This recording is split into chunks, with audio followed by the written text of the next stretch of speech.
नमस्कार। आज हम बात करेंगे 18वीं सदी के एक ऐसे जबरदस्त युद्ध की जिसने पहली बार भारत में ब्रिटिश साम्राज्य की नींव हिलाकर रख दी थी। ये कहानी है हैदर अली के उस एक साहसिक दांव की जिसने पहले आंग्ल मैसूर युद्ध का पूरा रुख ही पलट दिया था। तो सवाल यही उठता है कि 18वीं सदी में जब ब्रिटिश ईस्ट इंडिया कंपनी एक ऐसी ताकत बनती जा रही थी जिसे कोई हरा नहीं सकता, तो आखिर कौन था जो उन्हें चुनौती देने की हिम्मत कर सकता था? इसका जवाब हमें मिलता है दक्षिण भारत की सरजमी पर।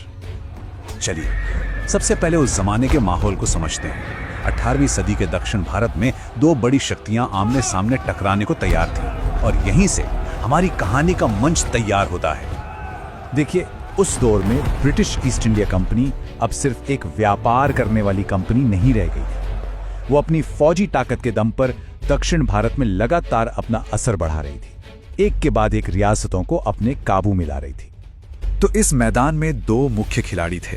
एक तरफ था मैसूर का ताकतवर राज्य जिसकी कमान थी हैदर अली के हाथों में, एक ऐसा शासक जो अपनी बहादुरी और जबरदस्त समझदारी के लिए जाना जाता था। और दूसरी तरफ थी ब्रिटिश ईस्ट इंडिया कंपनी, एक ऐसी औपनिवेशिक शक्ति जो पूरे हिंदुस्तान पर अपनी पकड़ बनाने का सपना देख रही थी। अब हैदर अली की ये बढ़ती हुई ताकत अंग्रेजों के लिए एक बहुत बड़ा खतरा बन चुकी थी। उन्हें ये एहसास हो गया था कि भाई अगर मैसूर को नहीं रोका गया तो उनका सपना तो अधूरा ही रह जाएगा। इसलिए उन्होंने एक बहुत ही खतरनाक रणनीति अपनाई, मैसूर को चारों तरफ से घेरने की। अंग्रेजों को यह लगता था कि वो अकेले तो शायद हैदर अली का सामना नहीं कर पाएंगे, इसलिए उन्होंने अपनी पुरानी फूट डालो और राज करो वाली नीति का इस्तेमाल किया। उन्होंने मैसूर के पड़ोसियों यानी हैदराबाद के निजाम और मराठों को अपने साथ मिला लिया और एक ऐसा गठबंधन बनाया जो कागज पर तो अजय लगता था। और जरा देखिए ये मुकाबला कितना एक तरफा लग रहा था। एक तरफ अकेले हैदर अली और उनका मैसूर का राज्य, और दूसरी तरफ अंग्रेज निजाम और मराठों की मिलीजुली विशाल सेना।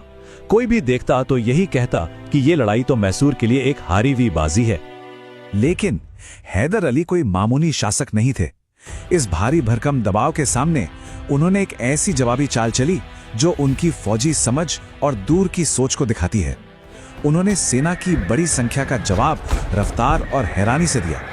हाँ, ये सच है कि शुरुआती लड़ाइयों में उन्हें कुछ मुश्किलों का सामना करना पड़ा, लेकिन हैदर अली के पास दो तुरुप के इक्के थे। एक उनकी बिजली की तरह तेज हमला करने वाली घुड़सवार सेना और दूसरा उनकी खुद की बेजोड़ रणनीतिक सोच जो किसी भी हालात को अपने हक में मोड़ सकती थी।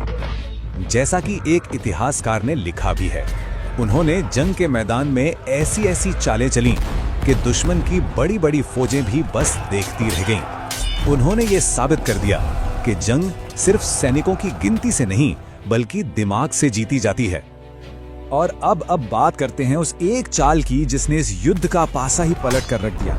ये एक इतना हिम्मत भरा कदम था जिसकी किसी ने कल्पना तक नहीं की थी। तो देखिए, युद्ध शुरू हुआ 1767 में। 1768 तक हैदर अली को गठबंधन की ताकत की वजह से काफी मुश्किलों का सामना करना पड़ा, लेकिन 1769 में जब लग रहा था कि सब कुछ उनके खिलाफ है, उन्होंने अपना आखिरी और सबसे बड़ा दाव खेला, सीधा मद्रास पर धावा। साल 1769 में हैदर अली ने एक ऐसा काम किया जो फौजी इतिहास में मिसाल बन गया। वो अपनी मुख्य सेना के साथ सैकड़ों मील का सफर तय करके सीधा मद्रास के दरवाजे पर जा पहुंचे, जो उस वक्त दक्षिण भारत में ब्रिटिश ताकत का सबसे बड़ा केंद्र था। अंग्रेजों को तो हवा भी नहीं लगी कि ये क्या हो गया। वो इस अचानक हुए हमले के लिए बिल्कुल तैयार नहीं थे। उनकी ज्यादातर सेना तो दूसरी जगहों पर फंसी हुई थी और अब हैदर अली ने उनकी राजधानी को ही घेर लिया था। उनके पास हथियार डालने के सिवा और कोई रास्ता ही नहीं बचा था। इस घेराबंदी का नतीजा सिर्फ एक जीत नहीं था, नहीं, ये एक ऐसी घटना थी जिसने भारत में ताकत के सारे समीकरण ही बदल दिए। और इस युद्ध ने एक ऐसी विरासत छोड़ी जिसे आज भी याद किया जाता है। मजबूर होकर अंग्रेजों को मद्रास की संधि पर दस्तखत करने पड़े। ये एक ऐसी शांति संधि थी जो उन्होंने अपनी शर्तों पर नहीं बल्कि हैदर अली की शर्तों पर की थी। ये ब्रिटिश साम्राज्य के लिए एक बहुत बड़ी हार और शर्मिंदगी की बात थी।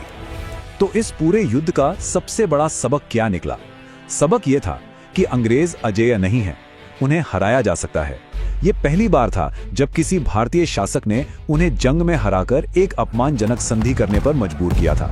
इस जीत ने पूरे देश में एक नई उम्मीद जगा दी। ये जीत असल में 3 स्तंभों पर टिकी थी: बेहतरीन रणनीति, अटूट साहस और कभी हार न मानने वाली जबरदस्त इच्छा शक्ति। यही वो गुण थे जिन्होंने हैदर अली को इतिहास के पन्नों में हमेशा के लिए अमर कर दिया। तो आखिर में ये सवाल हमारे सामने खड़ा होता है, एक इंसान का संकल्प और उसकी इच्छा शक्ति इतिहास की धारा को आखिर किस हद तक मोड़ सकती है? हैदर अली और पहले आंग्लो मैसूर युद्ध की ये कहानी इस सवाल का एक बहुत ही शक्तिशाली और प्रेरणा देने वाला जवाब है। अगर ये गाथा आपको प्रेरणा देती है तो विजनरी जीनियस को लाइक, शेयर और सब्सक्राइब जरूर कीजिए, क्योंकि इतिहास सिर्फ पढ़ने के लिए नहीं, जीने के लिए होता है।